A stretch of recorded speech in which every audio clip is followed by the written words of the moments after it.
Subcommittee on National Security will come to order. Without objection, the Chair is authorized to declare a recess at any time. In the words of DHS Secretary John Kelly, the United States is experiencing a, quote, unprecedented spike in homegrown terrorism. Currently, the FBI has opened terrorism investigations in all 50 states. As of June 2017, the U.S. government has charged 128 individuals with offenses related to the Islamic State over the last 3 years. Radical Islamic extremism is the primary driver of this problem and deserves the government's immediate attention. In recent years, the Federal Government has sought to combat this problem under the guise of a program called Countering Violent Extremism, or CVE. 3 cities were used to conduct pilot programs: Los Angeles, Boston, and Minneapolis. Minneapolis is a particularly troublesome area as it is a major center of Islamic terrorist activity. The region is home to the largest concentration of Somali refugees and has been the epicenter for domestic radicalization. From 2007 to 2015, over 20 Somali Americans are known to have left Minnesota to join the al-Shabaab terrorist organization in Somalia. Over the last 3 years, Federal prosecutors have charged 13 individuals from Minnesota for connections to the Islamic State. Minnesota is second only to New York, which has 4 times as many residents, the number of ISIS terrorists charged. The terrorist problem in Minnesota led former U.S. Senator Norm Coleman to warn that the state is in danger of becoming, quote, the land of 10,000 terrorists. Now, as the chairman of this subcommittee, I visited Minneapolis last December to meet with Federal and local law enforcement officials and community groups who were involved in the Countering Violent Extremism program. The area is obviously a ground zero for recruitment. Now, I invited Richard Thornton, the FBI special agent in charge of the Minneapolis division, to testify today about the problems our country is facing in that part of the country, but he is not here. Instead, the Bureau has sent Assistant Director Kerry Sleeper from headquarters with the expectation that he can speak to Thornton's specific experience and interactions in Minneapolis. I look forward to hearing specifics about the FBI's efforts in Minneapolis so the committee can evaluate the effectiveness of this CVE approach. Our law enforcement and intelligence community have their hands full with preventing radicalization and interdicting terrorists before they commit acts in the name of their ideology. The Department of Homeland Security leads the government's countering violent extremism efforts. CVE refers to proactive actions to counter efforts by extremists to recruit, radicalize, and mobilize followers to violence. Currently, the Department still follows the Obama-era policies related to CVE. And guidance developed during the Obama administration specifically limits any intelligence or law enforcement investigative activity through CVE. By leaving this information on the table, CVE efforts are potentially missing opportunities to identify and disrupt terrorist plots. Obama-era guidance also fails to properly identify the threat of radical Islamic ideology. The nearly 4,000-word October 2006 CVE strategy does not even mention radical Islamic terrorism at all. The Obama administration strategy also relied heavily on non-governmental organizations with vague and immeasurable goals. 1 week before President Trump's inauguration, former DHS Secretary Jay Johnson announced the grant recipients of $10 million appropriated by Congress for CVE efforts. The selections reflect a preference for working through community-based organizations, some with questionable programs and immeasurable goals. For example, the Obama administration selected for funding an organization who suggested countering violent extremism through, quote, collaborative songwriting, multimedia, and performance. Another suggested hiring college students to make video games. This was not a serious attempt to stop the flow of foreign fighters to ISIS.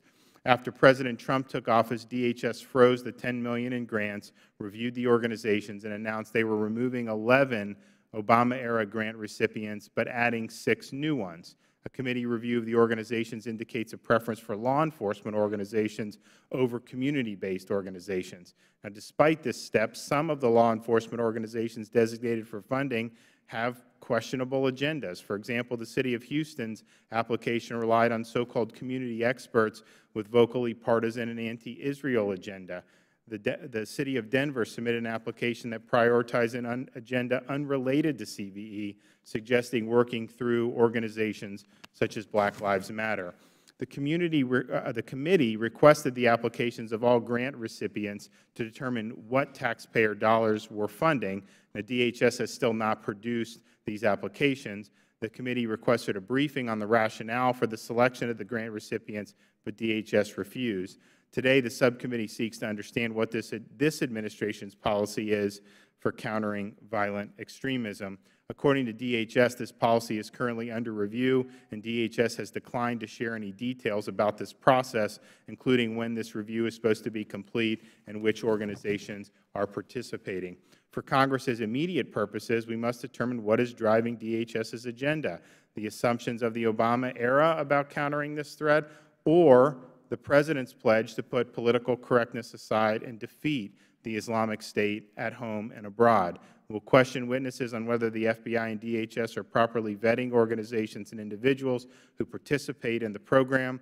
We'll also hear from non-governmental witnesses on the role of the private sector in CVE efforts and the scope of violent extremism problem facing the United States. I thank the witnesses for their attendance and look forward to their testimony, and I now recognize the ranking member of the subcommittee, Mr. Lynch, for his opening statement. Thank you, Mr. Chairman. I want to, in advance, thank the witnesses for their willingness to help this committee with its work. I'd like to thank you for holding this hearing, Mr. Chairman, to re-examine our efforts to address violent extremism and terrorist radicalization. I'd also like to, again, thank the witnesses here involved, DHS and FBI especially. I know that there was some back and forth about getting witnesses to come forward. I'm glad that we were able to resolve that. The recapture of the city of Mosul by Iraqi forces earlier this month marked a significant development in the U.S.-led global coalition effort to degrade and destroy ISIS.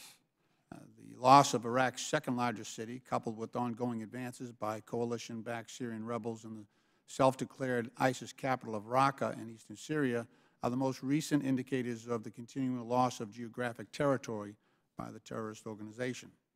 According to global data monitoring company IHS Markit, ISIS currently controls an estimated 14,000 square miles, an area roughly the size of Maryland. That's a 60% decrease from January of 2015. The terrorist group has also experienced a corresponding loss in annual revenue by about 50%. However, battlefield losses on the ground in Iraq and Syria do not signify the complete degradation or destruction of ISIS, as recently underscored by Lieutenant General Mike Nagata at the National Counterterrorism Center.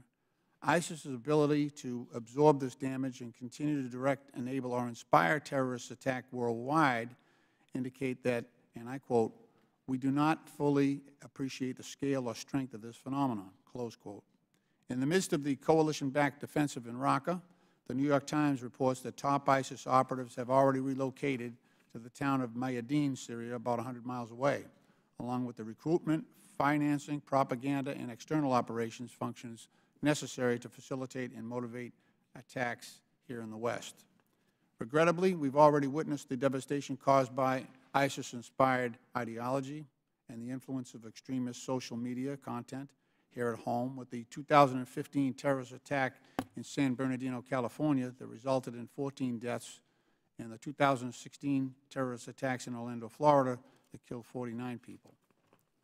The program on extremism at the George Washington University has identified at least 16 successful attacks perpetrated in the United States alone since ISIS announced the so-called caliphate in 2014. The majority of the attackers, including Orlando shooter Omar Mateen, openly pledged their allegiance to ISIS. In light of the continuing national security threat posed by terrorist-related attacks, we must work on a bipartisan basis to conduct robust oversight of federal efforts to combat violent extremism and maximize our ability to mitigate the threat of radicalization based on fact. As highlighted by the Independent Government Accounting Office just this month in its report on countering ISIS and its effect, and I again quote, "The federal government does not have a cohesive strategy or process for assessing the countering violent extremism effort," close quote.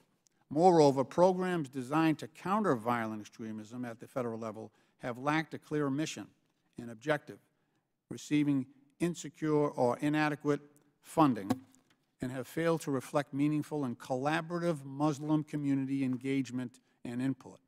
In 2014, the Obama administration announced the establishment of key pilot programs in Minneapolis, Los Angeles, and my own city of Boston, designed by the Department of Justice, the Department of Homeland Security, and the National Counterterrorism Center to counter violent extremism and stop radicalization through community-based outreach and education.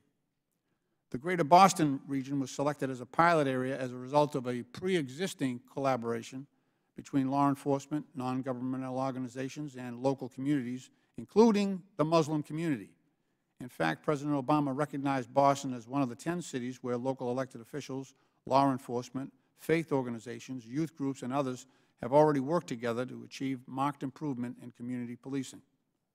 In the New England area, local Muslim community leaders and organizations occupy a strategic role to prevent online radicalization and other forms of terrorist recruitment and promote community engagement.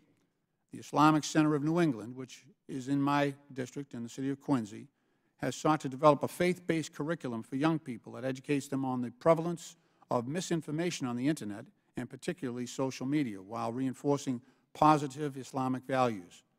In addition, Imam Khalid Nasser of the Quincy Mosque has sought to increase community outreach and interaction through open houses designed to afford all members of the community the opportunity to visit the mosque and meet with their Muslim neighbors, especially during Muslim holidays. Since the inception of the regional pilot program, the Federal Countering Violent Extremism Program has expanded to include a grant program authorized by Congress to assist states, localities, and nonprofit organizations in preventing terrorist recruitment and radicalization. As announced by Secretary of Homeland Security General John Kelly in June of 2017, the agency awarded 26 grants totaling $10 million to organizations dedicated to securing our communities and preventing terrorism. The list of grants, including an approximate $485,000 to the Boston Police Foundation, a nonprofit organization that works with the Boston Police, to implement innovative youth outreach programs. Unfortunately, the current administration has frozen this $10 million in funding in its fiscal year 2018 budget, proposing zeroing out the $50 million for Countering Violent Extremism program altogether. Rather than weakening our effort to combat violent extremism, we have to work together to identify what works and what additional steps we must take to improve collaboration and cultivate a solid relationship of mutual respect and deeper understanding between law enforcement and local communities based on a shared commitment, and that includes the Muslim communities, that is based on a shared commitment to preventing radicalization and recruitment. To this end, I look forward to today's hearing, and I yield back the balance of my time. Thank you. I will hold the record open for 5 legislative days for any members who would like to submit a written statement. We will now recognize our panel of witnesses. I'm pleased to welcome Mr. Kerry Sleeper, Assistant Director, Office of Partner Engagement, Federal Bureau of Investigation, Mr. George Salim, Director of the Office of Community Partnerships, Department of Homeland Security, Ms. Raheel Raza, President of Muslims Facing Tomorrow, Mr. Adnan Kifayat, Director, Global Security Ventures, Gen X Foundation, and Mr. Seamus Hughes, Deputy Director of the Program on Extremism from the George Washington University. Welcome to you all. Pursuant to committee rules, all witnesses will be sworn in before they testify. So if you can please rise and raise your right hand. Do you solemnly swear that the testimony you're about to give will be the truth, the whole truth, and nothing but the truth, so help you God? Okay, thank you. Please be seated. All witnesses answered in the affirmative. In order to allow time for discussion, please limit your testimony to 5 minutes. Your entire written statement will be made part of the record. And with that, Mr. Sleeper, you're up for 5 minutes. Good afternoon, Chairman DeSantis, Ranking Member Lynch, and members of the subcommittee. Thank you for the opportunity to appear for you today to discuss the threat of homegrown violent extremism. My name is Kerry Sleeper. I'm an Assistant Director with the FBI in charge of our Office of Partner Engagement. The FBI utilizes a comprehensive violence reduction strategy which focuses on all pathways to violence but is not limited to the sole focus of homegrown violent extremism. Our violence reduction strategy is primarily composed of prevention and intervention lines of effort.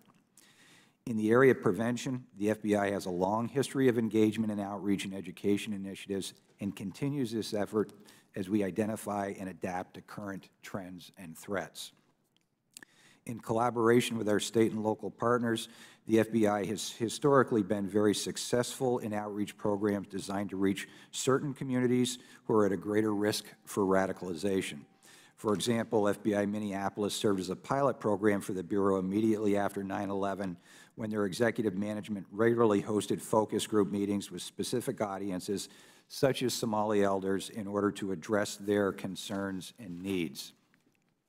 Some of our popular outreach programs that have a positive impact on our community relationships are the Campus Liaison Initiative, the Private Sector Liaison, the Correction Initiative, the FBI Citizens Academy, and the Junior G-Man program. These efforts are managed by our division outreach coordinators in conjunction with our JTTFs and local partners. Additionally, division outreach coordinators assess the needs of their individual community groups and develop specific programming tailored to integrate community and law enforcement goals to mitigate local risk factors for violence. The FBI also focuses on education for different catalysts for radicalization, designed to help the public increase an awareness of that radicalization. These products are widely disseminated to the law enforcement and community partners for further engagement with the public, and demand continues to increase for additional products. The FBI created a website, Don't Be a Puppet, Pull Back the Curtain on Violent Extremism, specifically designed for the public and for use by educators and community leaders and organizations for school-aged children. Visits to this website average nearly 7,400 visits a month. Also, in reaching out to communities, the FBI has produced other media-based products, including Preventing Violent Extremism in School, Recognizing Pathways to Violent Extremism, Campus Attacks, Targeted Violence Affecting Institutions of Higher Education, and Workplace Violence Issues and Response. We have also produced and distributed documentaries, A Revolutionary Act, Redemption, and Active Shooter, Managing the Mass Casualty Threat. I left with the members to be distributed a copy of A Revolutionary Act. This was a video that we created for state and local law enforcement that documented the murder of 2 Las Vegas Metro PD officers by domestic terrorists 2 years ago. The reception by the state and local law enforcement community has been very, very strong. It's an example of the type of work we do for the law enforcement agencies to then engage with their communities and have discussions. In our intervention area, the FBI is closely coordinating with our state and local partners to best meet the needs of their communities. The FBI's Office of Partner Engagement identified as a best practice used by police departments, the crisis intervention teams, and their partner multidisciplinary teams composed of community mental health and social welfare providers. The FBI's Office of Partner Engagement is currently initiating closer coordination with police department crisis intervention teams in order to develop a coordinated strategy to identify potential individuals appropriate for intervention. The FBI also conducted a pilot program to assess the viability of off-ramping. The idea behind off-ramping subjects is to take them off the path of violence before they commit a crime. This process must be completed with the utmost attention to detail, sensitivity to law enforcement and community partners, and a forward-leaning approach. The FBI's pilot program indicated the best results would be achieved by close collaboration with our state and local law enforcement and government partners. The FBI continues to work with these partners to form a cohesive and beneficial plan to implement off-ramping efforts and to better serve our communities. In conclusion, I am pleased to be here today to talk to you about the FBI's work with our state and local partners in combating homegrown violent extremism. Thank you for this opportunity to testify, and I look forward to your questions. Thank you. Mr. Salim, you're up for 5 minutes. Good afternoon, Chairman DeSantis, Ranking Member Lynch, other members of the committee. Thank you for the opportunity to be here today. My name is George Salim, and I lead the Office for Community Partnerships at the Department of Homeland Security, and I also serve as the Director of the Interagency Countering Violent Extremism Task Force, which is tasked to manage the synchronization and integration of a whole-of-government effort to empower local partners to prevent violent extremism here in the United States. I have built on my nearly 12 years of Homeland Security-related work experience in the executive branch, including the Department of Justice, most recently at DHS headquarters, as well as the National Security Council, to further the department's and the interagency's key priorities on fostering relationships, promoting trust, and finding innovative ways to expand the toolbox for both law enforcement officials and civic leaders to prevent and intervene in the process of radicalization. Terrorism prevention programs complement traditional counterterrorism investigative and prosecutorial processes. Prevention focuses on disrupting the beliefs of violent extremists and their will to act on those beliefs through criminal or other violent actions. Community-driven prevention programs are designed to mitigate recruitment and interdict individuals radicalizing to violence earlier in the process, and that way thus contributing to our collective homeland security. Historically, my office, the Office of Community Partnerships, has pursued a number of activities to advance the terrorism prevention mission. We educate our communities, working with departments and agencies to provide community awareness briefings that demonstrably increase the understanding of how terrorist groups recruit and radicalize and thus incite to violence.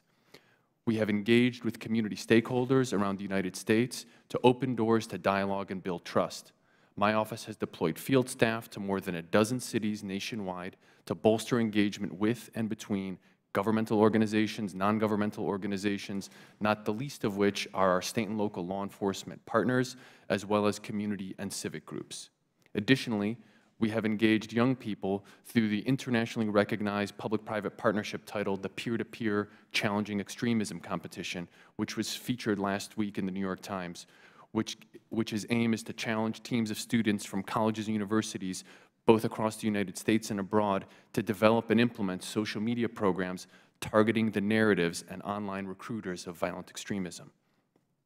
In 2015, the Department of Homeland Security worked with Congress to secure a first-of-its-kind funding for the CVE grant program, which the Chairman referred to earlier, that supports communities seeking to do more to combat the ongoing threat of terrorism here in the homeland.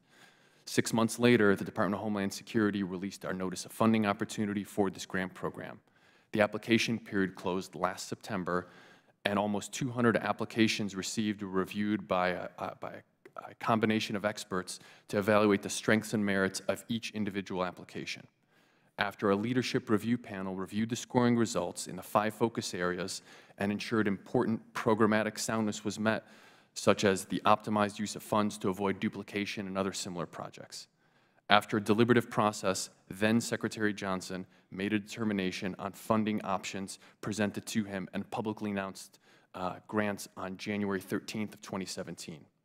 My office anticipated approximately 30 days later from the announcement to make the formal award offers and allow time to finalize many of the administrative tasks associated with the grants. After the inauguration of President Trump on January 20th, the new DHS leadership asked to put a pause on the program, reviewing the entire effort alongside numerous other efforts at the Department of Homeland Security. What I can tell you today is that the review was comprehensive. New DHS leadership examined the goals of the program, the processes, and how the grant program would measure its own efficacy. As a result of the review, and consistent with the authorities granted to the Secretary as outlined in the Notice of Funding, the Department considered 3 additional factors among the pool of applicants, including the applicant or proposal's level of engagement with law enforcement in the community, the proposal's likelihood for it to be highly effective, and the proposal's level of resource dedication or long-term sustainability. In the end, the application of these factors resulted in some changes in the list of intended awardees. Moving forward, the 26 projects funded by the Countering Violent Extremism Grant Program are designed to establish a solid foundation for prevention of terrorism in our American communities. The grants support a full range of terrorism prevention activities, including awareness campaigns, engagement, trust building, intervention efforts, and direct opposition of terrorist narratives these days. The awards span communities across the country and focus on all forms of violent extremism. In conclusion, our team recognizes that now comes the hard part. We are working with all 26 project teams to ensure that the awardees detail their progress towards their goals through ongoing and rigorous monitoring. In doing so, my office will identify promising practices and tools to keep extremists from luring more impressionable people towards terrorism. We will add to the data set on existing terrorism prevention programs, and we will share the result from these grants publicly so that other communities and the public and you, the committee, can learn firsthand what works and what does not in the field of terrorism prevention. We are grateful for bipartisan support from Congress on this program to date and look forward to keeping you informed on our progress and ensure that it lives up to the Congress's standards. Thank you, and I look forward to your questions. Thank you. Ms. Raza, you're up for 5 minutes. Bismillah ar-Rahman ar-Rahim. I begin in the name of God, most beneficent, most merciful. Mr. Chairman, distinguished members of the committee, thank you for the opportunity to deliver this testimony. My name is Raheel Raza. I'm a practicing Muslim, president of Muslims Facing Tomorrow, founding member of the Muslim Reform Movement, and advisory board member of the Clarion Project. I've engaged in dialogue about these issues in the US, at the UN, and in the Canadian and UK parliaments for over 2 decades. I have 4 main recommendations. Number 1, shift government focus and efforts to tackle the Islamist ideology. Number 2, designate the Muslim Brotherhood as an entity that aids and abets terrorism. Number 3, prevent funding of US educational institutions and mosques by foreign extremist sources. And number 4, invite voices of reform-minded Muslims to also be heard in these esteemed chambers. Firstly, there is a serious error at the heart of the countering violent extremism policy. We must confront radicals before they become violent. Before World War II, Nazism was an ideology expressed in Mein Kampf. Before 2 million Chinese died in the Cultural Revolution, ideas were written down in a little red book. And in 1928, another ideology appeared with the founding of the Muslim Brotherhood, which seeks a totalitarian system of government and forced implementation of Sharia law, the trickling effects of which we don't want to see in the United States. This ideology fuels ISIS and Al-Qaeda, subjugates women, executes homosexuals, kills Christians, and inspires some American Muslims to commit acts of terror. The Clarion Project short film, By the Numbers, puts numbers to these assertions based on Pew Research. 27%, or 237 million Muslims, believe non-believers should be executed. And 26% of young American Muslims believe suicide bombings against non-Muslims can be justified. Fortunately, most Muslims don't hold this radical ideology, but hundreds of millions do. Some claim ideology is not a clear predictor of terrorism. They are dead wrong. A 2016 study traced the path of 100 violent jihadists. 51% of them began their journey in non-violent Islamist movements. By the time an extremist becomes violent, it's too late. As such, the US must defeat, humiliate, destroy, and discredit this poisonous radical ideology of Islamism stemming from the Wahhabi Salafi ideology, Khomeiniism, and the Muslim Brotherhood. Which brings me to recommendation number 2, designate the Muslim Brotherhood as an organization that aids and abets terrorism. As I've already explained, the Muslim Brotherhood seeks to establish a worldwide Islamic state and build a new world civilization based on Sharia law. In fact, Russia, Syria, Egypt, Saudi Arabia, Bahrain, and the United Arab Emirates have all listed the Muslim Brotherhood as a terrorist organization. The US must follow suit. Next, number 3, remove foreign extremist funding from American campuses and mosques. Saudi Arabia is thought to have spent $70 to $100 billion to disseminate the intolerant version of Islam worldwide. Saudi Arabia gave $20 million to Georgetown and $20 million to Harvard. A Saudi billionaire named as a defendant in a 9/11 lawsuit donated $10 million to establish a Center of Islamic Law and Civilization at Yale. Iran is also complicit in funding Shia mosques, Islamic schools, and organizations. We should not have Iran or Saudi Arabia teaching their version of Islam to our youth. Final recommendation number 4. A seat at the table, listened to moderate Muslims. Muhammad Ali Biari helped craft the Countering Violent Extremism, the CVE program, yet he called for the political integration of mainstream Islamists like the Muslim Brotherhood. Also, CARE, the Council on American Islamic Relations, is a radical group which claims to speak for American Muslims. CARE does not speak for me or most Muslims. CARE was designated as a terrorist group by the United Arab Emirates, and its LA director called the work of this committee a myth. CARE's recommendation to the House Committee on Homeland Security was to refuse a legitimizing platform to organizations and individuals they deem Islamophobic. Let me clarify that anti-Muslim bigotry is real, but that's not a permission slip to call every dissenting voice an Islamophobe. I've raised 2 sons with Muslim values while keeping them from radical views, and will do the same for my 4 grandchildren. Does educating youth about the dangers of radicalization make one an Islamophobe? Of course not. These labels keep us from critical debate, such as the one we are having now, and stops the Muslim communities from becoming pluralistic, tolerant, embracing of democracy, freedoms, and liberties, and accepting of all parts and people. On behalf of Muslims Facing Tomorrow, reform-minded Muslims in the Clarion Project, thank you for letting our voices be heard. Thank you. Now recognize Mr. Adnan Kifayat for 5 minutes. Thank you, Mr. Chairman, Ranking Member, and members of the subcommittee. Thank you for this opportunity to speak before you on behalf of GenNext. My name is Adnan Kifayat. I'm the head of global security for GenNext Ventures. GenNext Foundation leverages a venture philanthropy model to help private sector individuals use their talents, knowledge, and resources to solve big challenges. And countering violent extremism in the homeland is one of our core areas of focus. I come here before you as a private citizen, but before I became a private citizen again, I served in government in a number of roles at the Treasury Department, the State Department, and the White House for both Democratic and Republican administrations. I first became involved in countering violent extremism work when I was at the National Security Council under President Bush.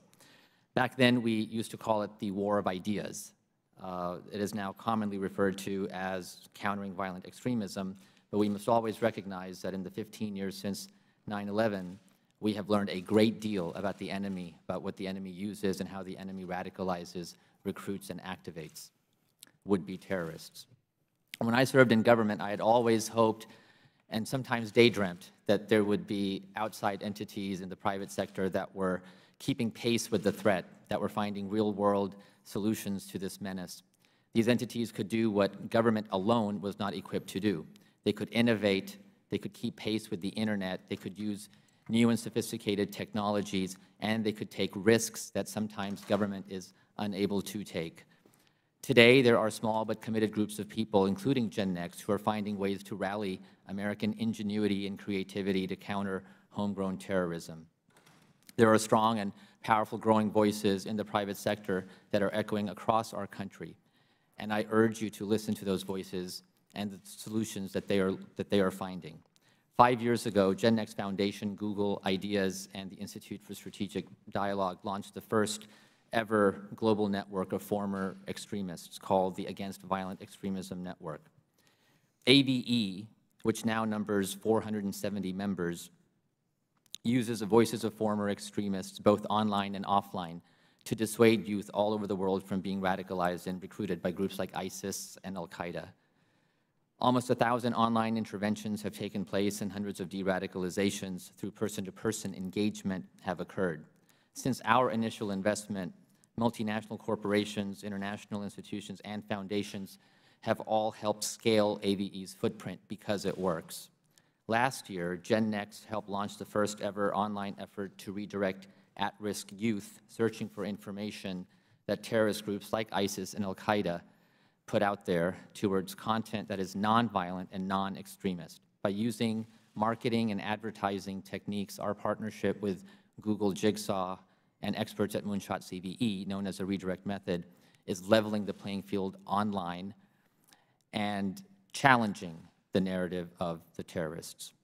There are many other examples of the private sector organizing. Mr. Chairman, I've submitted those in the written testimony for additional study.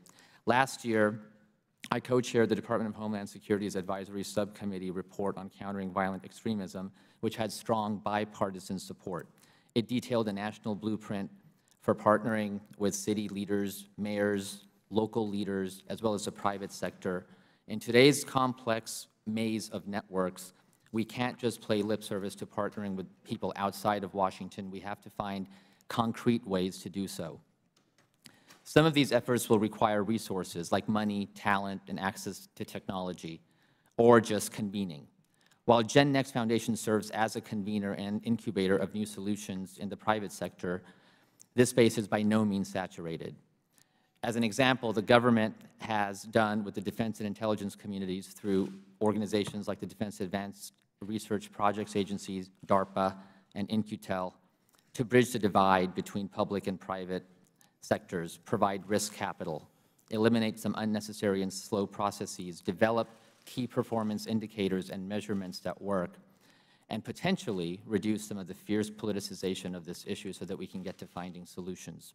We know today that to be lured by Islamist or jihadist ideology, one can be rich or poor, boy or girl, religiously observant or not. The threat is varied, and we have to find varied solutions to this threat. The examples I've shared with you, AVE and Redirect, are just two examples. We must work together and welcome innovation and risk-taking in the private sector if we are to truly find solutions to counter homegrown extremism that leads to terrorism. Mr. Chairman and Ranking Member and the members of the subcommittee, today we must fight the war of ideas radically different than we did 15 years ago. There are solutions out there today, and there are solutions waiting to be found. Thank you very much. Thank you. Mr. Hughes, you're recognized for 5 minutes. Chairman, Ranking Member, distinguished members of the committee, it is a privilege to be invited to speak here on the threat of homegrown terrorism and efforts to prevent it.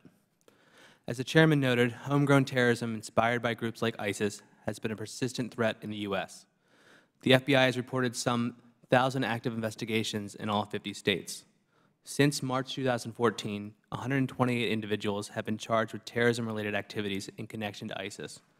A near majority were accused of attempting to travel or successfully traveling to the so-called caliphate. Nearly 30% were accused of domestic plotting. These individuals represent a very diverse group. Their backgrounds vary. There's not a typical profile of an ISIS recruit. They're old, they're young, they're rich, they're poor. It runs the spectrum. A careful review of the cases points to a mobilization of individuals and not necessarily a widespread community-level phenomenon. It is homegrown terrorism in the truest form of the word. They're born and raised here. The vast majority are U.S. citizens or legal permanent residents. While considerably smaller than other Western countries, ISIS mobilization in the United States is unprecedented. The backbone of the response has been traditional counterterrorism approaches. However, it must be augmented with other non-law enforcement efforts. As such, the U.S. must develop a more robust, transparent, and effective domestic prevention program. The U.S.'s Domestic Countering Violent Extremism, or CVE program efforts can best be understood in a series of fits and starts. In 2011, the U.S. government released their first domestic CVE strategy. It was broken up into 3 parts. First, enhance engagement with communities. Second, build expertise with state and local officials. And 3, counter extremist propaganda. The strategy was explicit in acknowledging that no new resources would be devoted to the issue. Local officials, particularly U.S. attorneys' offices, were directed to use existing funding. The federal government provided guidance where needed. This new approach was introduced to hesitant local officials and community partners which struggled to understand the intricacies of radicalization and recruitment. As a result of a lack of an explicit definition of CVE and direction for CVE, it became a catch-all phrase for programming, from broad-based engagement on non-terrorism-related programming to more direct one-on-one intervention of radicalized individuals. Lacking dedicated funding and a focused resource, government officials struggled to complete the strategy's goals and objectives. It is with that backdrop that the previous administration refocused their efforts on 3 pilot cities. Minneapolis focused largely on societal-level issues, or what they saw as societal-level issues. Boston on individualized intervention programs, and Los Angeles primarily on community engagement. Following the completion of the pilot program, the U.S. government created a CVE task force. This interagency group, with rotating leadership from DHS and DOJ, would be comprised of detailees from various different agencies, a hub of CVE activities. There are a few challenges to quickly note. Radicalization is not a linear process. Humans, by their very nature, are complex. We float in and out of our extreme. There's not a step-by-step guide for why individuals join terrorist organizations, while others with similar experiences do not. Conversely, de-radicalization and disengagement does not adhere to a straight-line path. Developing CVE programs must not fall in a trap of one-size-fits-all. The administration's proposed budget significantly curtails CVE funding. While the continuation of DHS grants, a more focused continuation of DHS grants, is a step in the right direction, the ability to scale up these projects without an influx of new grant funding is doubtful. Moreover, the proposed budget cuts to reduce the number of employees at DHS and other agencies that serve in the CVE task force may limit our innovation in the future. CVE efforts in the previous administration and the current one has largely focused on one form of extremism. The previous administration, while not explicit in its public messaging, but clearly in its implementation, focused nearly entirely on countering ISIS-inspired terrorism. By nearly all outward accounts, the current administration also indicates this singular focus. Of course, there should be a prioritization of resources. But CVE programs would do well to concentrate not only on the threat posed by individuals like Omar Mateen, but also those by Dylan Roofs of the world. Domestic CVE is in a tenuous state. Decisions by government and community partners in the coming months will determine whether CVE is truly a viable option. CVE is a delicate tool. If properly implemented, can help sway young men and women away from radicalization and violence. And families that I met with in Minneapolis, in Boston, individuals who have dealt with loved ones who've joined terrorist organizations and are grappling with these questions. And we haven't provided them any form of support from the federal government or local effort. We need to step up and provide this. And by the way, it's also an important role to help adjust resources for the federal government. So the FBI can focus on more immediate threats, while communities and non-governmental partners can focus on other things. Thank you, and I welcome your questions. Well, thanks for the witnesses. The chair now recognizes himself for 5 minutes. Mr. Salim, we've looked at some of these pilot programs, specifically Minnesota. How do you at the department evaluate the effectiveness of the CVE pilot program in Minneapolis? Chairman DeSantis, thanks for the question, and again, thanks for having us here today. I think there have been a number of ways that we can assess the pilot program in Minneapolis. Overall, I would assess that it has been successful in a number of different categories. It's validated the assumptions that at the local level, solutions to CVE programs need to be constructed. Second, it's validated that working by, with, and through state and local law enforcement, municipal officials, and council members and individuals that hold some type of position, having them act as some type of facilitator or convener is a positive step forward and brings communities closer together. And three, a number of both governmental and non-governmental organizations have validated that they want to participate in these efforts, that they would like to participate in programming related to preventing and intervening in the process of radicalization, but lack the resources to do so. And in the volume of applications that we received for the grant program, we've seen an overwhelming response from the Twin Cities area, and fortunately we've been able to act on a number of those very strong applications and make some awards in that place. I would note for the record, I asked unanimous consent to submit a GAO report. GAO disagrees with that. They say there is no cohesive process for measuring outcomes. So I asked unanimous consent that this be added to the record. So let me ask you this. There was a major trial in Minnesota, I think 13 guys for material support to ISIS. And the U.S. Attorney's Office did a good job, FBI, but is that a success of CVE or is that a failure of CVE when something like that happens? I think that's not CVE. A counterterrorism investigation, an arrest, and a prosecution. So then basically that would mean that the CVE community-based programs were obviously not successful at steering those individuals away from a violent ideology, correct?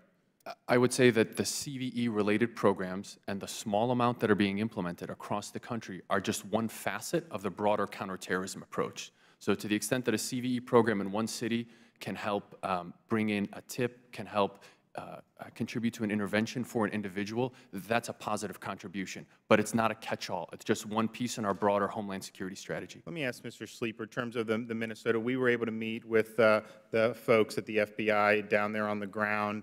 I'll ask you, the effectiveness of some of the community-based programs, has that been a game changer? It seemed to me when we were there were still significant threats that they were monitoring. Yes, sir. Thank you. I spoke with SAC Thornton last evening prior to coming here. The challenge remains. The SAC would indicate that communication has improved between government authorities and the community, but it's still not what it should be in order to ensure an effective exchange of information to prevent individuals from either harming other people or harming themselves by traveling overseas. This is going to be a long-term commitment to ensuring that the community develops enough confidence to be able to keep the information flow going. One of the things that was a little surprising is the community there, the Somalia is primarily a refugee community, but yet there, particularly some of the problem people, would travel back and forth. And so if they're coming as refugees, and why are they just going back and forth? It was a little odd to me that would be something that would be okay. You'd think if you're fleeing an area, you wouldn't want to just keep going back. But that seemed to be, I mean, I know a lot of these guys who were convicted, they were going back, they had government money they were using. I mean, it was really, really dispiriting to see. There are some examples, sir, of individuals that have traveled back, yes, sir, in return. All right, let me, the use of funds, let me ask Mr. Salim. I mean, we looked at some of these grants. For example, there was $160,000 to a group called Music in Common, whose goal or whose task was empowering diverse cultures and faiths to discover common ground through collaborative songwriting, multimedia, and performance. So in terms of effectiveness, collaborative songwriting, is that an effective approach to warding off terrorism? Mr. Chairman, what I could say about that application in particular is that was not one of the ones that was awarded in June of 2017. I think you're referring to one of the earlier awards from January of 2017. What I can say conclusively, and I think I would echo some of the comments that Mr. Hughes made earlier, is radicalization is not a linear process. There are multiple ways that individuals in the United States and across the globe have been radicalized, and thus the solution sets to preventing and intervening in the process of radicalization are equally diverse and multidisciplinary. I think that that's true, but is this a good use of tax funds for this particular group? Was there any measurable success as a result of awarding this grant? Are there other groups which I would say are more fuzzy in terms of their approach? Has there been documented success from there? Because we looked for it, it was hard for us to find it, and it's a concern. I understand your concern, Mr. Chairman. Here's the best way I can try to answer that. But I guess, I mean, the fact that this group got dropped was probably an indication that it had not been having a lot of success, correct? Part of the reason that group and a number of others were dropped is because of the additional factors that Secretary Kelly and DHS leadership infused into the grant program. And sorry. No, finish your thought. And to address your point on measurement and evaluation, looking at each individual grantee and program that we will be funding, overall, I guess I would summarize, we're looking at readiness overall, and we're looking at readiness of preventing radicalization here in a couple different facets. The first is, in this grant program, are we raising awareness on the threat of radicalization and recruitment? Are we creating willingness within communities to engage with state, local, and municipal law enforcement? And third, are we demonstrating an increased level of capabilities for state, local, and non-governmental actors to do something if radicalization and recruitment is detected? Overall, what this grant program is trying to do is up our readiness game and factors that we need to work on moving forward. Let me ask Ms. Raza, when you see something like the collaborative songwriting, and you've been very clear about going after the ideology, I mean, is that the approach you think would be successful, or are you arguing for more of a direct acknowledgement of what the threat is? Thank you for having me here, Mr. Chairman, and thank you for that question. Yes, I would say that the time has come to definitely have a more direct approach.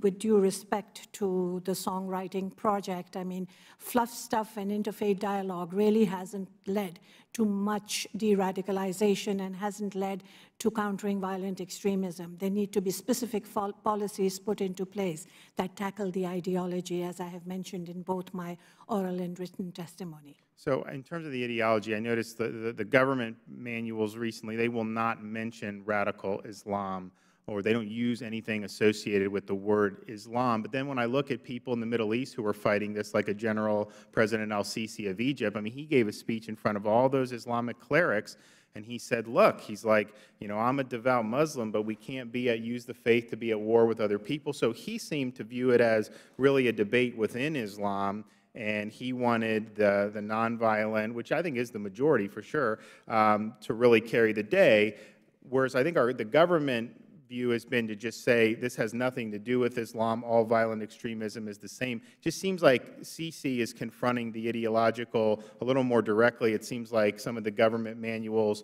you know, they kind of dance around the core ideological point. Is that a fair description of the difference? Yes, it is, and thank you for bringing that up, because this point has come up more than once, that the word Islamist radical ideology should not be used. As a practicing Muslim, let me point out that to separate Islamist ideology from the spiritual message of Islam is a very pro-Islamic thing to do. It's not about political correctness. There are people here in the West who are afraid to use the word Islamist ideology because they think that it is anti-Muslim. It is actually very pro-Muslim because it makes the ordinary masses of people understand the difference between the faith of Islam and an ideology which is political in nature and which is evil in its agenda. And in order to fight that ideology, we have to name it. We have a mandate in our organization where we say you have to use the 3 E's: expose the problem, educate the masses, and then erase the problem. So you mentioned designating the Brotherhood as a terrorist supporting organization. If the U.S. government did that and that prevented money from flowing to some of the domestic groups, do you think that that would help neuter some of the economic fuel for the extremist ideology? Yes, designating the Muslim Brotherhood as an organization that aids and abets terrorism definitely would be a step in the right direction, especially when other Muslim countries have already done this. And they fuel and feed the radical ideology that eventually leads to terrorism. For Adnan Kifayat, the good thing about the private sector, what you're trying to do is you're not really burdened by some of the bureaucratic scriptures, and you guys can kind of see things and react. So you mentioned some of these online interventions that have been successful. So can you describe what does that entail and how some of those have worked? Thank you, Mr. Chairman. Yes, so some of our online work right now is focus on really understanding the narratives and the content that groups like ISIS, Al-Qaeda, others put out there, and the kinds of messages that they use to basically get people to go down those pathways. And what we're learning is geography, so where those searches are taking place, where that content is being consumed, potentially deploying some off-ramping, as has been talked about, some off-ramping programs, hotlines in those geographies. 2, we've learned more about the complexity of the messaging. So it's everything from religious arguments, as has been noted a number of times, to things like seeking adventure, things like protecting one's culture, protecting one's community. And understanding what those message points are is very helpful to us as we create content and repurpose content to push back against those messages. We've also learned, Mr. Chairman, that terrorists are not, they don't start off by viewing beheading videos or the bloodiest or the most gruesome of the content. They actually start off by consuming what might appear to be mild content, but has tinges of hate and intolerance and so forth. And so nipping it in the bud has been one lesson that we've learned. Great. I'm over my time. We'll recognize the ranking member, Mr. Lynch. Thank you, Mr. Chairman. Just for a threshold matter, I have a couple of documents that I would like to submit with unanimous consent. I have a letter here from the Muslim Justice League of Boston, and I have a letter as well from the Brenner Center for Justice addressed to you and I. And you'd ask unanimous consent that they be entered into the record without objection. Thank you. Thank you, Mr. Chairman. One of the difficulties here that I know my colleagues are struggling with is really identifying the metrics for success. So we've got these, we're expending these resources, and we're trying to, it's difficult, I have to admit, to measure or count an attack that doesn't occur, right? If we're putting people out there and trying to reduce radicalization, you know, the strongest evidence is a lack of attacks, and that's you know, tough to prove a negative. But Director Sleeper and Mr. Hughes, you have been out there sort of law enforcement capacity, and we've talked about, I've heard a lot about trust today from a number of witnesses.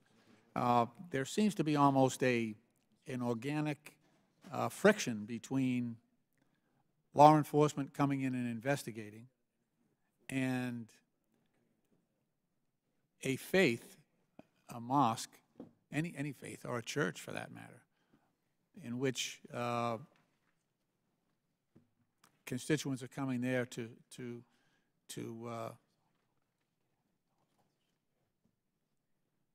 practice their religion confidentially.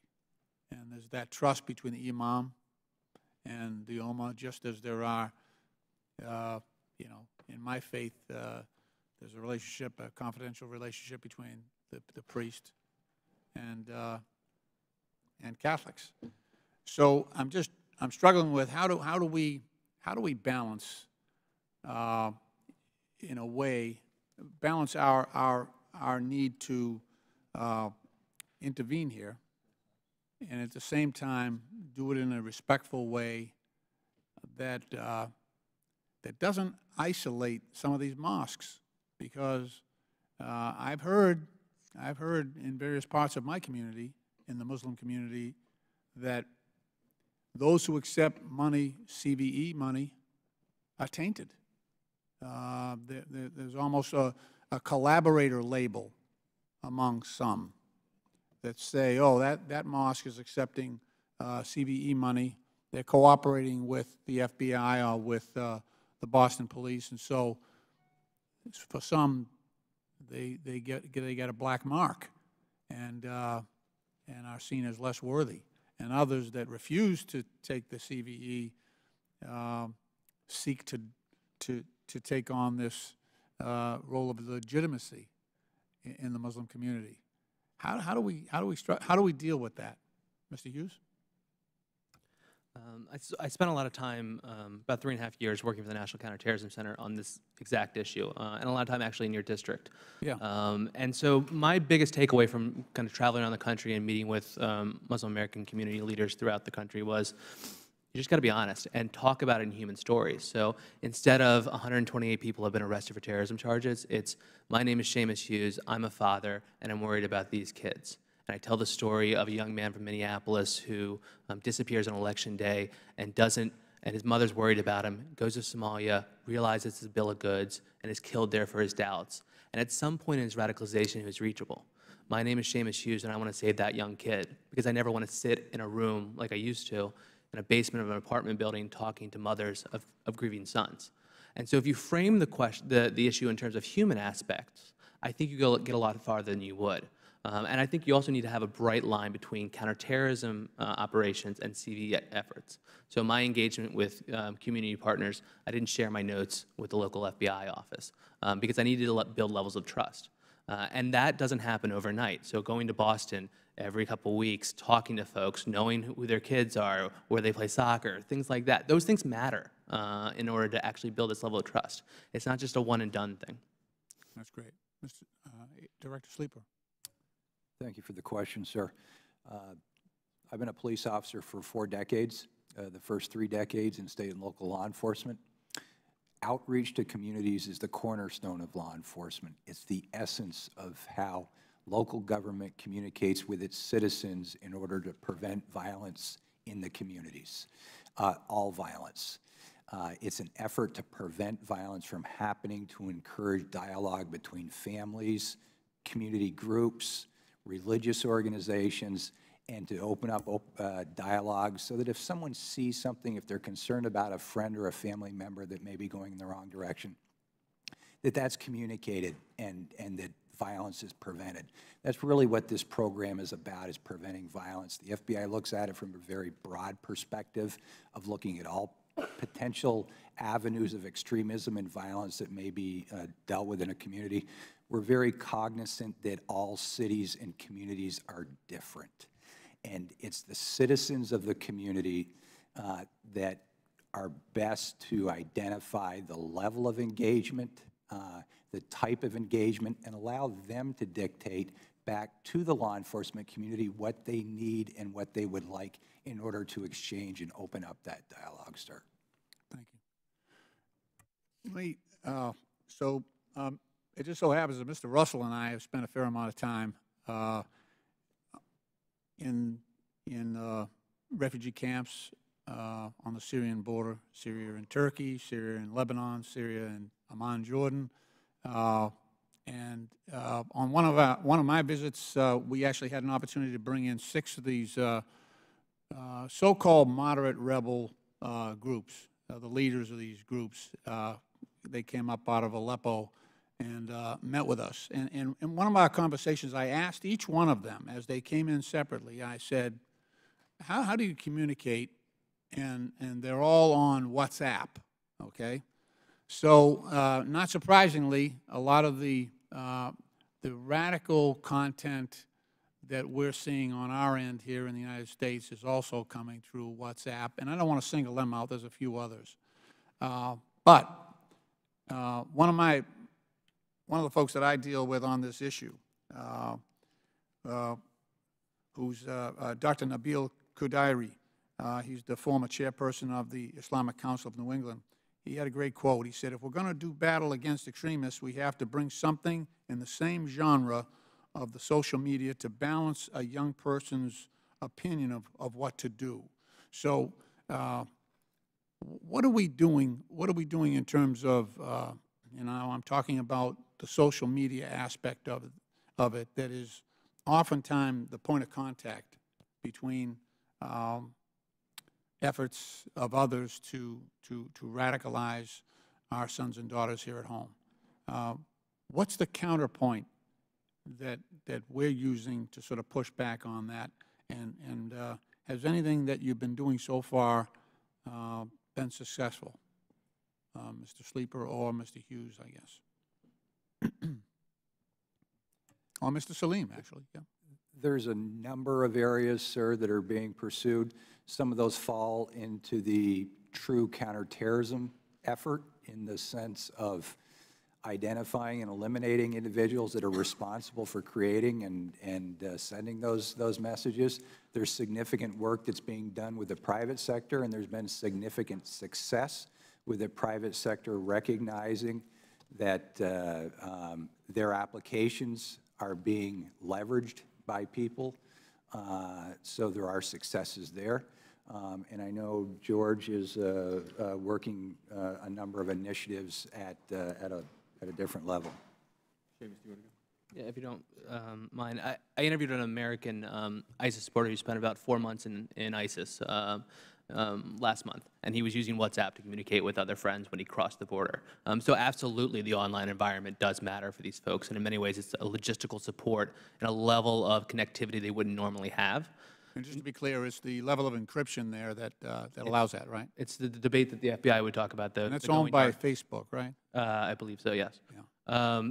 So in terms of what we're doing domestically, not a whole lot. So we have a few programs. We have peer-to-peer program, which the U.S. government and Facebook have stepped up and inform and encourage the university students to create counter-messaging. But I think there's a few low-hanging policy questions I think we can solve pretty quickly. One is community partners like the one you mentioned, giving them some level of a legal understanding of what's right and left latitudes online. So they're not crossing against material supports of terrorism clauses if they're engaging with a would-be jihadist, right? So letting them know what the latitudes are. The second one is informing them of how ISIS and other groups use the online environment. So it's not Twitter anymore. It's largely concentrated on Telegram. And what do those channels look like? And how do you get involved? And what are the messagings that are there? We're not doing enough of that type of work. And the last part, and I think Adnan would have a point to raise on this, is the federal government's not really going to step up in this spot. And it's uncomfortable there. It raises a whole host of kind of legal issues, and the ability for the federal government to move and shift in the online space is very little, right? So this is where foundations like Gen Next can step up.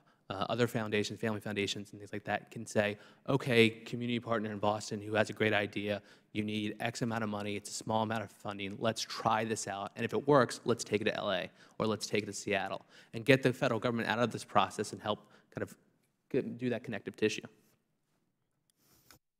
Mr. Salim or Mr. Kifayat? Yes, thank you, Ranking Member Lynch, and Nan, please feel free to jump in on this. I guess I would only amplify and add 1 or 2 points from what my colleagues mentioned.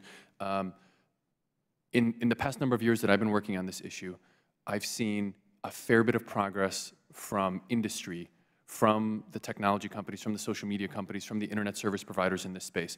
Next week in Northern California, for the first time ever, a number of these companies are convening a forum to talk about this issue with federal, state, and local officials. Facebook, Google, Twitter, and a whole host of others are convening officials.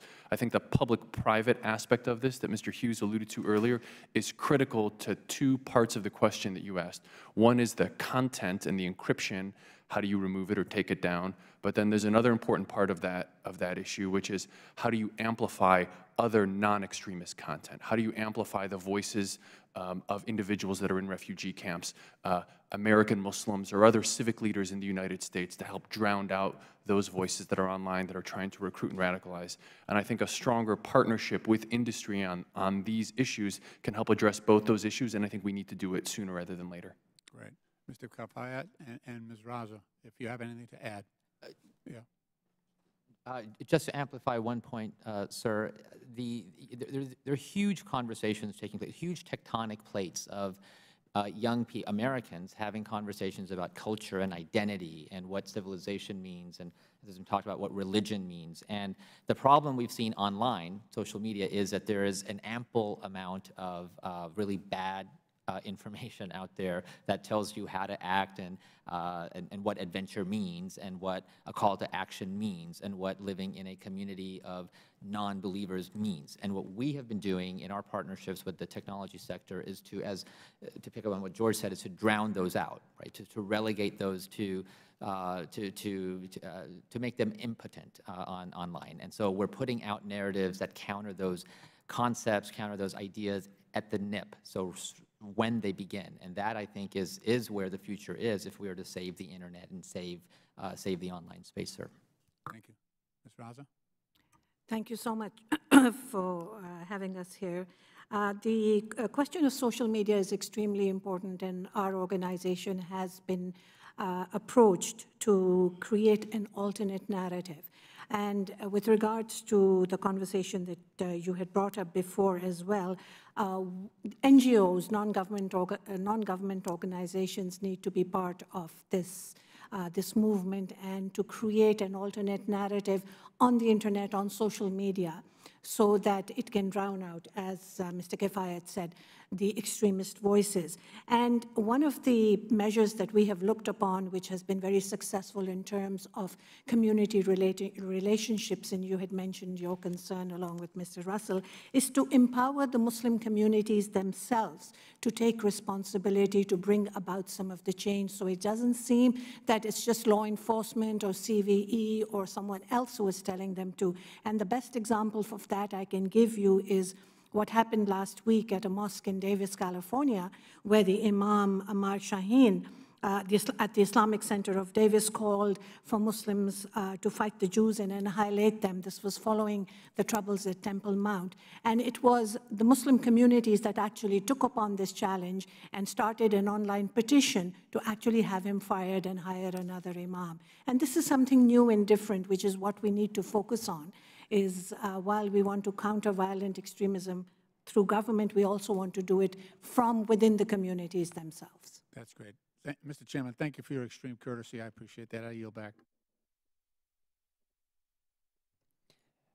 And I thank the gentleman, the ranking member. We've certainly seen firsthand a lot of these issues as we've tried to address them. I'm going to yield myself some time for questions here. I think that there's really a responsibility in messaging that goes just beyond the Islamic communities. I think it goes even to nationwide with our media. For example, when you see a story reported about ISIS, the B-roll in the background is, these people sneaking around with tennis shoes and AKs, riding on tanks, looking like they're some heroic figure, rather than the barbarians that have committed atrocities that have not been seen since the Dark Ages. I think we bear some responsibility when our own media will not engage in the portrayal. If all you show is this positive, glorious image, then that can be extended through social media, and then we see a lot of those issues there. It's just a false characterization also of our military targeting, where somehow the military, which our military is the most accurate and the most human rights conscious, when we have to unsheath the sword, we try to make sure that it is accurate to the point of enormous expenditures to have our weaponry to be accurate so that we don't cause undue suffering. And yet the opponents, don't abide by any of these rules, and then our media will somehow attack our country, our soldiers, our warriors, instead of those that are sawing people's heads off, setting them on fire in cages, causing untold human suffering, displacing hundreds of thousands and millions of people, leveling cities. Other than that, they're all pretty nice guys. What's interesting is that we have large Muslim communities in this country, and a lot of them have lived quite peacefully for decades.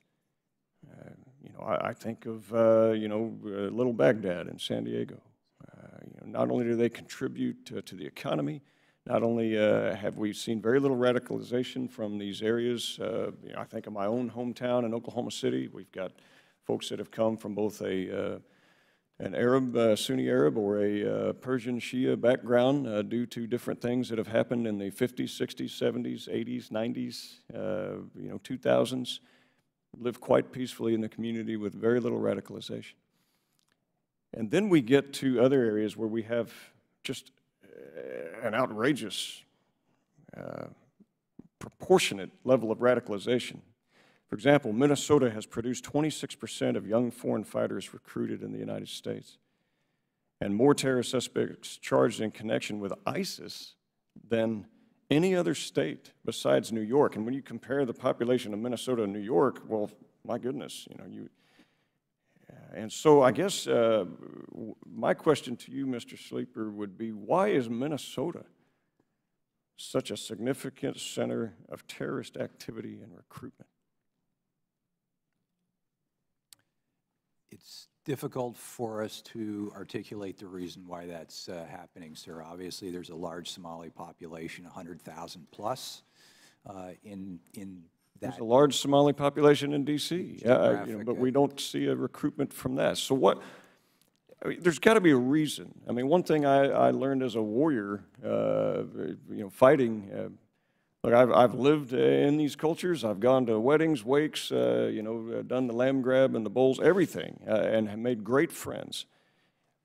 But when you have enemies that percolate in an area, there's a reason. And so, let's see if we can get some ideas to this. Mr. Hughes, you're raising your hand. I'll come back to you, Mr. Sleeper. Sure. Looking at the Minneapolis cases, I think we talked a lot about the online environment, this idea of online radicalization, online recruitment. For Minneapolis, it's much more of a peer-to-peer recruitment. So the reason why you had a number of guys try to join ISIS later is because their brother joined al-Shabaab a few years before that, or their roommate before that. And there's a connectivity there that I don't think we fully understood.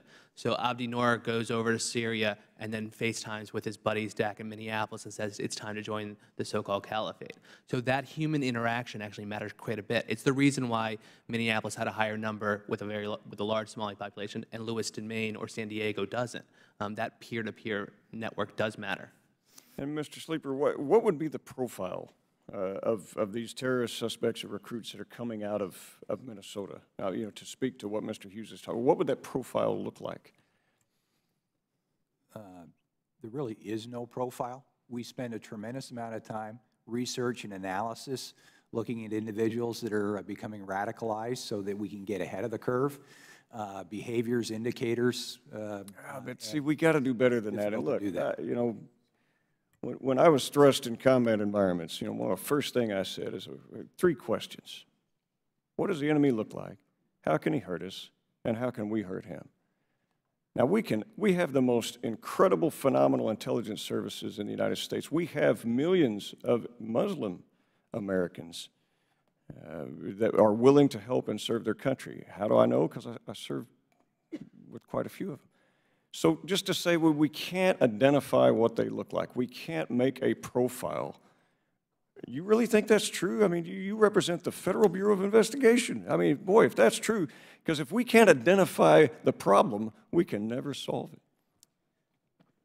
It is difficult to identify any commonality. Life's tough, but it's tough if we don't identify the problem. I mean, so help me out here.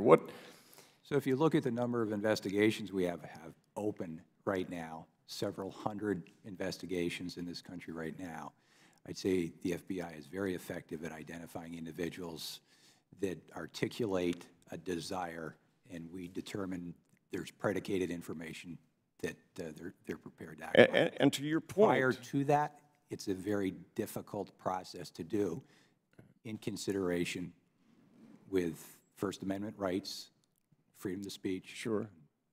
And to your point on the good job that the FBI does, I don't want to think I'm picking on you. I have great respect for the Bureau. And ISIS self-turned air traffic controller, just caught 2 weeks ago, charged, indicted in Honolulu. I mean, imagine the destruction and damage he could have done if our Bureau had not been Johnny on the spot. And so, you know, we do appreciate the work that our military and the Bureau does every day.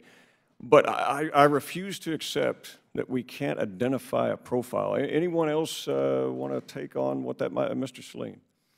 Sir, if I may just add one note to this.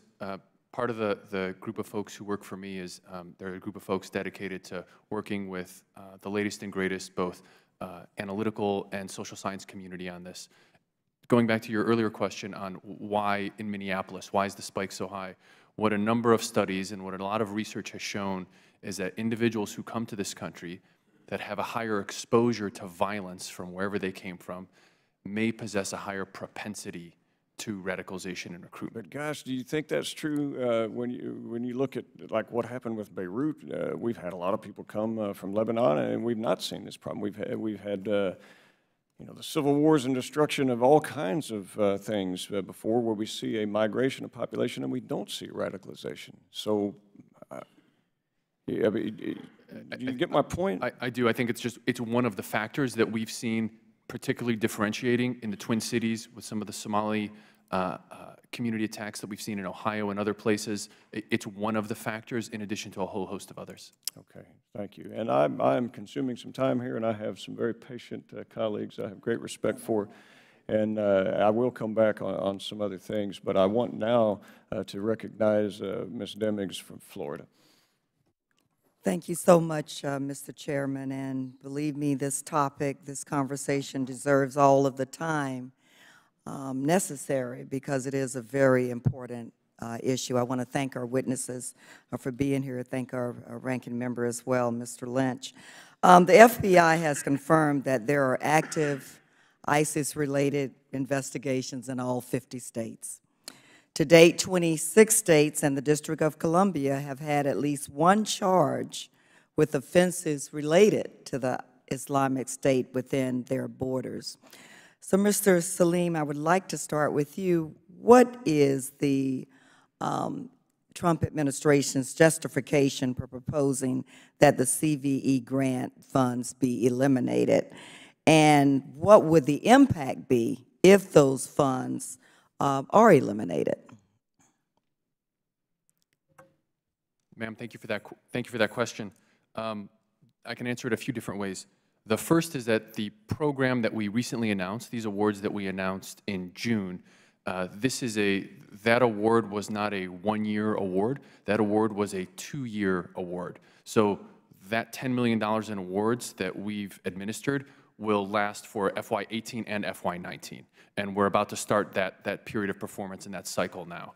So I'm aware that the presidential budget request did not reflect the CVE grant program in FY18. However, it's not that there's $0 being spent in 18, it's that this is a 2-year period of performance in which I'm very confident, as the director of the office and the program manager here, that we'll be able to demonstrate a high degree of excellence on these 26 awardees, and hopefully by FY19, we'll be able to have the best practices and lessons learned to be able to make the case to the Congress for more funds in this area. Do you agree, and I'd also like to hear from Director Sleeper as well on this, do you agree that the GAO, or with the GAO, that the federal government does not have a cohesive strategy or process for assessing the overall CVE effort? And we'll start with you, Mr. Salim. So I am aware of the GAO response on that issue, and there is a DHS response to the GAO report, which, if the committee allows, I'd be happy to submit that for the record as well. I do not agree with that view that there is no measurement and evaluation of any of the programs. Specifically on the CVE grant program, we have robust measurement put in place for all 26 of the grantees, both qualitative and quantitative. To give you an example of some of the qualitative measures that we're looking at, in the CVE grant program, there are 5 focus areas overall. So one of the questions that the committee and you may be wondering is, how do you measure the ability to do training on countering violent extremism or radicalization and recruitment? And we're really looking at a number of different factors. When we're looking at training in this space, we're looking at both the number and type of people being trained. Are they state and local law enforcement professionals? Are they civic leaders? Are they spiritual leaders, and so on? And we're also conducting pre- and post-survey assessments on the level of knowledge acquisition. Historically, in any law enforcement or military training, the nature and scope of the training, the level of knowledge acquisition that's attained. So we're taking into consideration a very broad swath of data that we'll be collecting, and we'll use that to implement and hone our own training in the federal government moving forward. Director Sleeper. This is an incredibly complicated issue. We're not the only country dealing with it. Virtually every Western country is currently wrestling with this. We can always be better, coordinate more effectively. We need to if we expect to meet the challenges facing us. And I have to agree with our chairman's statement earlier that we do have to do better. This is an ever critical issue. Do you agree that the evaluation process that's in place is adequate? I have not actually reviewed the report, ma'am. Okay, all right. Thank you, Mr. Chairman. I yield back. Very efficient on your time. I thank the gentlelady. And I'd like to recognize the gentleman from Vermont, Mr. Welch. Thank you, Mr. Chairman. I just want to acknowledge the presence of Carrie Sleeper, who served, Mr. Chairman, as our Commissioner of Public Safety in Vermont, and we're pretty proud of him. And I want to ask you, Director, in your new job, one of the things you did so well in Vermont was walk this tightrope that I think folks in law enforcement have to walk between being all in, very aggressive, very vigilant to protect our safety on the one hand, and also create positive relationships with the community whose support you need in order to effectively do your job. And I would think that in this mission that all of you now are engaged in, of countering violent extremism, that community support continues to be important, but the threat probably that you're all dealing with is even greater than what you faced on a day-to-day basis when you were the Commissioner of Public Safety. Congress tends, I think, to focus understandably on the potential violence that we want to give you the tools to control. But as you did in your job in Vermont, you also displayed some concern or some ability to see the importance of maintaining that community support that's in tension sometimes with aggressive actions that have to be taken to contain violence. And I'm wondering if you could just speak a little bit about that and how you at the FBI manage that. I believe the FBI does an outstanding job, sir, at reaching out to communities, particularly communities at risk. The communities most at risk are those that need the most outreach and communication. We see all across our country right now a number of cities that are struggling with relationships between their police departments and their communities, and violence is resulting as a consequence of that. This specific threat that we're discussing today requires that the FBI and the communities engage in dialogue with very specific segments of those communities. And the threat requires that there be open, trusted dialogue. The members of those communities recognize the first, most fundamental role of the FBI is to protect the citizens of this country and to uphold the law. There's no doubt about that. That's the tough part. The fair part is that we engage in dialogue with those communities so they understand why we need to enforce those laws, why we need to protect those communities. And if we think particularly of the Somali community members who are leaving Minneapolis, they're going to fight in a far distant war. The vast majority of them are going to come home in a body bag. So what we're trying to do is protect those people, communicate. And as most of the Americans that have traveled to fight for ISIS, they will eventually end up in a body bag. So we're trying to communicate to their friends and families that there's consequences to this type of behavior. That's the type of dialogue and communication that we want to have with those communities so they understand clearly our role and the likely consequences of their actions. That kind of trust, does it also lead to you being able to get actionable information?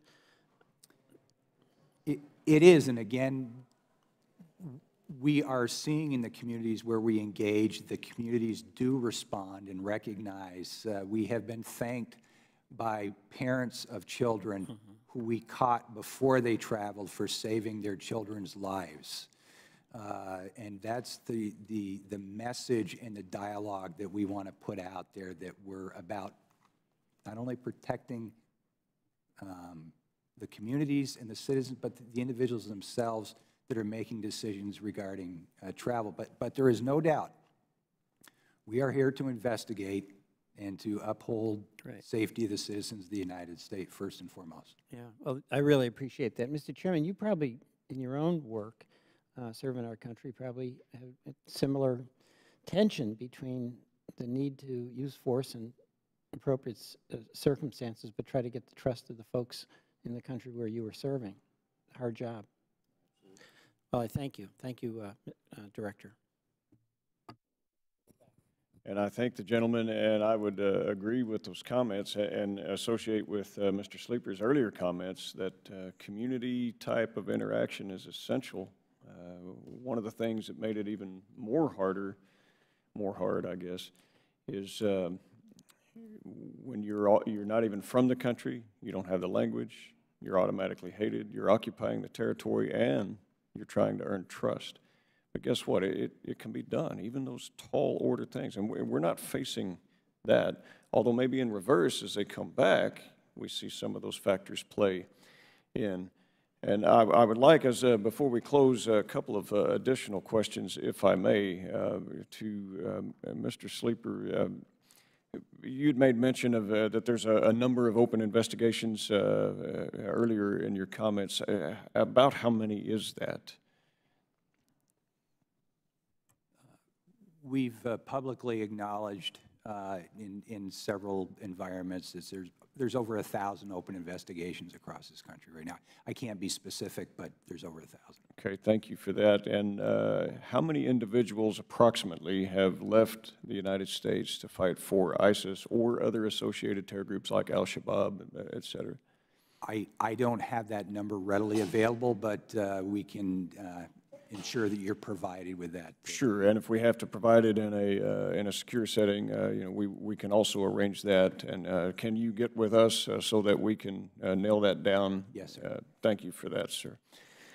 And then to Mr. Salim, there's this morphing grants, and we're going to add this many, we're going to subtract this many, and all of that. Can we get full, complete, without redaction, examples of what those grants are and their parameters? Is that possible to provide to the committee? Mr. Chairman, I believe so. Currently, just to give you an accurate sense of where it is, I believe in a full and high degree of transparency with this and any other of our overseers. The stack of paper that we're looking at that's currently underneath review with our general counsel and so on is over 500 pages, and we're looking to make sure that there's no PII and whatnot, and that's the type of redaction. In addition to supplying that information on the grant applications to this committee, we want to make as much of that as publicly available and transparent as possible. Yeah, so I'm committed to doing so. I need to circle back with our counsel and just ensure what the parameters of delivering that to the committee are. Yeah, personal identifiers, socials like that, I don't think, let me check with my legal counsel here, I don't think that is an issue, but we don't want, here's the 2 sentences on page 1. No, I can assure you we're not looking to reduce any of the substance, but just the appropriate things for scoring and so on. Okay, and I appreciate that. And then I thank the committee today, not only for the broad bipartisan concern and interest, but for the excellent witnesses on both sides. And I want to thank the ranking member for his tireless work on national security. Not only have we developed a friendship, we've traveled large portions of the globe together, and I also want to thank all of you today that have come before us. And I know it wasn't a convenience but I really appreciate the work that you do and the unique perspective that you provide, and I hope that we can work with you more in the future. And with that, I would like to thank all of our witnesses that are before us today. If there's no further business, without objection, the subcommittee stands adjourned.